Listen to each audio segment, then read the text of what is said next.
അങ്ങനെ പ്രതിഷേധങ്ങൾക്കൊക്കെ ഒടുവിൽ Wayanad Pookode veterinary college അടച്ചിട്ടുണ്ട്. 5-ാം തീയതി മുതൽ 10-ാം തീയതി വരെ റെഗുലർ ക്ലാസ് ഉണ്ടാകില്ല എന്നാണ് അക്കാദമിക് ഡയറക്ടർ അറിയിച്ചിരിക്കുന്നത്. ഇതോടെ ലേഡീസ് ഹോസ്റ്റലും അടയ്ക്കാനാണ് തീരുമാനം.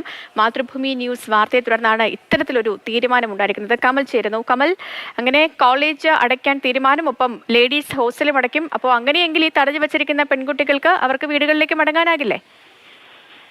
പെൺകുട്ടികൾക്ക് വീടുകളിലേക്ക് മടങ്ങാനാകും. കാരണം ഈ കോളേജിൽ നാളെ മുതൽ റെഗുലർ ക്ലാസ് ഉണ്ടാകില്ല എന്ന് അക്കാദമിക് ഡയറക്ടർ അറിയിച്ചിട്ടുണ്ട്. 5 മുതൽ 10 വരെ എല്ലാ റെഗുലർ ക്ലാസുകളും നിർത്തിവെക്കാനാണ് തീരുമാനം. കോളേജ് ക്യാമ്പസിൽ നിലനിൽക്കുന്ന പ്രത്യേക അന്തരീക്ഷം കണക്കിലെടുത്താണ് ഈ നടപടി എന്നും അറിയിപ്പിൽ പറയുന്നുണ്ട്.